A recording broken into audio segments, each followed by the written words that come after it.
recognize insurance proceeds. Well, this is the consent agenda. There's two. The final recording plat, Village at the Mountain. So moved. Second. Discussion. All in favor say, raise your hand. Okay. Now the regular agenda. Item 3 is the public hearing amendment to the Unified Development Ordinance. Subject hearing involves considering an ordinance amending the Unified Development Ordinance of the UDO regarding microbrewery, including an amendment to table 2, that one, define terms, that one, table of uses to adjust the zoning districts in which a microbrewery is allowed, in section 8.314 to add supplemental regulations for the use of microbrewery. The Planning Commission voted unanimously to approve the ordinance amendment presentation. Mr. Drew Pearson, Land Use and Zoning Administrator. I'm quite sure that no one up here knows what a microbrewery is, but you might go ahead and try to explain it. Well, good afternoon, Mr. Mayor, members of council. My name is Drew Pearson, the Land Use and Zoning Administrator for the city, and I'll be presenting item 3 tonight to you, which is an ordinance asking you to amend the Unified Development Ordinance as it does pertain to those microbreweries. And microbreweries are becoming a little more popular these days. Typically, they're small breweries that create and market local craft beers. And there's quite a following for these. Some of the other jurisdictions around the region, Charlotte, Cornelius, amongst some others, have recently made some changes to the ordinance to try to encourage this land use in their jurisdictions, and that's kind of why we're here tonight as well. It's very common that staff meets regularly with prospective businesses that want to locate in Gastonia. And part of our goal when we meet with these prospective businesses is to try to figure out ways to accommodate their needs with the ordinances that we have. We certainly want to encourage growth and new business here in the city of Gastonia. We recently had the privilege to meet with a gentleman by the name of William Warren, who has created or is beginning to establish a local microbrewery, and he wants to locate in Gastonia. He already has some of the legwork done with the creation of the business. It's actually going to be called Rusted Mill Artisan Ales, LLC. And he really wants to be in Gastonia. So we've met with him a couple times. And when we have these meetings, we typically find out what their needs are, where they might like to go. And then many times when we meet with a prospective business, they already kind of have a few addresses and buildings in mind of where they would like to locate. So we began to look at the zoning, the regulations that might pertain to them.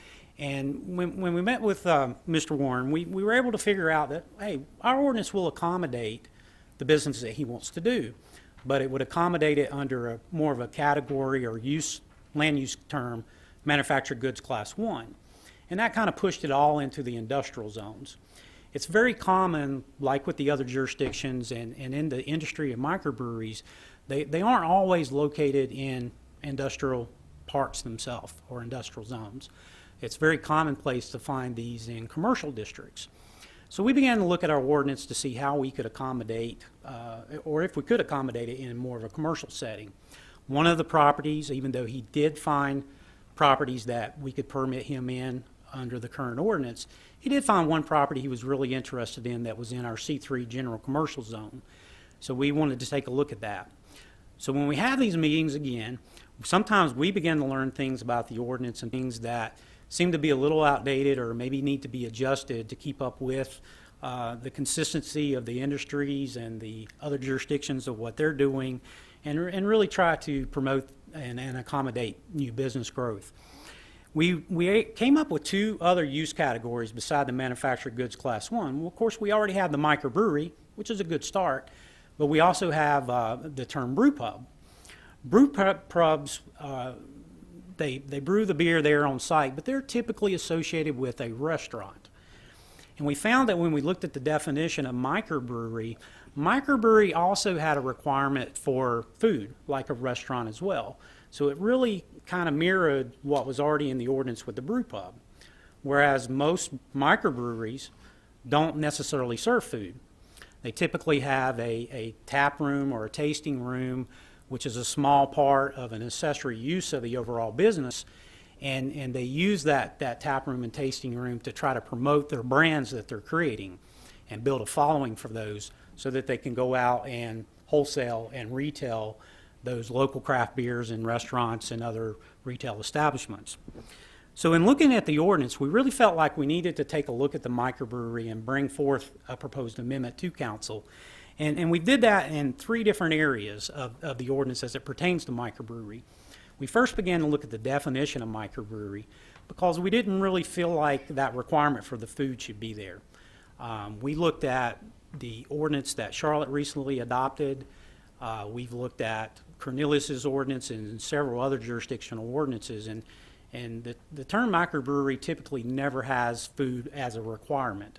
Now, certainly we wouldn't want to prohibit them from serving food, and I think you'll see in the supplemental regulations that we try to clarify that certainly they can serve food if they so choose to. So we've adjusted the definition of microbrewery to take away that requirement for the food, basically. The second thing we did was we looked at the table of uses itself. Now, microbrewery in the table of uses was actually allowed in a lot of our commercial zones already. And what's in your agenda tonight will show you that we actually ended up, it wasn't shown as being allowed in our I-1, I-2, and I-3 industrial districts. And we would propose that they be allowed there as well. Previously, microbrewery did not have any kind of supplemental regulations associated with it whatsoever. And we've kind of felt like we should have supplemental regulations. And all the ordinances that we explored, there typically was always some sort of requirements of supplemental regulation-wise as to maybe how big the tap room could be as an accessory use proportional to the manufacturing operation of the beer itself, or something of that nature. So what we tried to do with the supplemental regulations was just more or less clarify that a microbrewery is a microbrewery, and it's not to be confused as with other terminology that we might find in the code, like a private club or a bar or lounge or something like that. So in so doing, we think we developed an ordinance that will be more business friendly, as this use and perhaps tends to attract more entrepreneurs and people that want to locate businesses in Gastonia, that it will be more accommodating and allow for more opportunities for them to go somewhere other than just in an industrial park setting. And as you mentioned earlier, Mr. Mayor, the Planning Commission did recommend unanimous approval of the ordinance amendment, and staff will appreciate your consideration of it tonight as well. I'll be happy to answer any questions you may have. Any questions, Mr. Pearson? Mr. Galvin? Drew, where is the microbrewery going to be? Is it going to be downtown on Main Street in Gastonia? More than likely not. The particular gentleman that we spoke of is looked at a property up off of Wren Turnpike, which is up 321 North. There's more of an industrial park there, but there's just a couple properties that happen to be on Wren Turnpike that are actually zoned C3 commercial and not industrial. The majority of it is already an industrial setting. That was one property that I mentioned that he was really interested in. He's also looked at some other properties that are already zoned industrial, and the couple that he's looked at that he's mentioned to staff is predominantly in the North Marietta Street area. He doesn't have a particular location yet, but he is hoping to make a decision very soon, as he wants to start ordering some of the equipment and supplies that it will need to actually set the microbrewery up. So by us amending this UDO here, that would allow for a microbrewery if they wanted to come downtown Gastonia, is that correct? Yes, it would. Great. Dr. Curley? Watching. Talk to me a little bit about the 2,000 square foot limitation on the tap room. Where does that kind of number come from? Well, the tap room, you know, the use itself is really a manufacturing operation. And the predominance of what they brew is brewed for the purpose of wholesaling and retailing at other establishments, restaurants, other bars, and perhaps retail stores. So all the ordinances that we've looked at typically treats the tap room as an accessory use. And all the ordinances tend to limit the size that accessory use can be. We want to make sure that it truly is an accessory use. This is not really intended to be a private club or a bar. It's a way for the business to promote the local craft beers. Most of the microbreweries that operate a tap room typically don't even keep hours like a bar or a private club would either. Most of those keep or close early in the afternoons, 9-ish, 10 o'clock at the latest. So they're operated a little differently. So most jurisdictions have requirements right around that we've seen some from 1,500 to 2,500 square feet. And we kind of felt like we wanted to get in the middle of that at the 2,000 square feet. We already do have a requirement, as you know, in the central business districts where private clubs that don't serve alcohol could go into the downtown as long as they're not over 2,000 square feet. So we just kind of felt like the 2,000 square feet kind of made sense. Thank you. Any other questions? Yes, sir.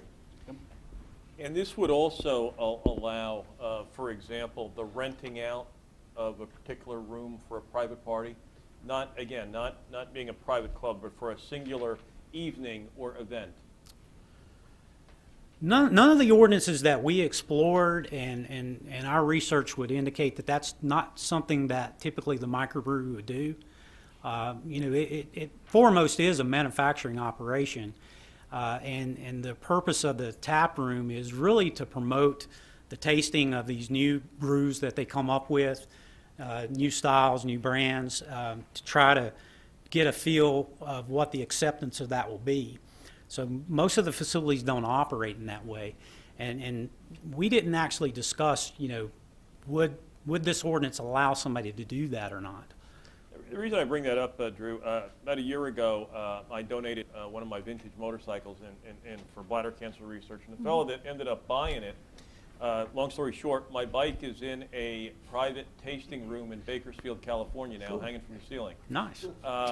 And through, I kind of kept in contact with Phil a little bit. He sent me some pictures, and they, and again, just going on that little bit of experience, that seemed to be a little bit popular. Having, they had a small room where they would have like a tasting event or a club, for so to speak, would meet there, and they would rent it out for the evening or whatever, and they fixed it up in a motorcycle, Sure. motif, and that's how that ended up. And that's kind of why I asked that, because I know throughout the country apparently there is a market for that, because I've seen it personally. Yeah, and not that we had a discussion. I mean, I don't see any reason why the ordinance as it's drafted would prohibit somebody from doing that. Okay.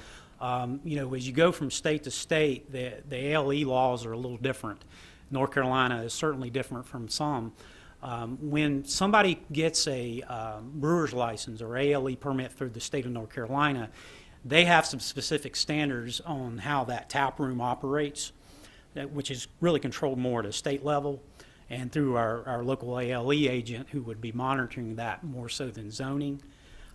But from a zoning standpoint, I can't see any reason why, them having some sort of event there would be an issue. Thank you. Very good. That's all I have, sir. Thank you. That's great.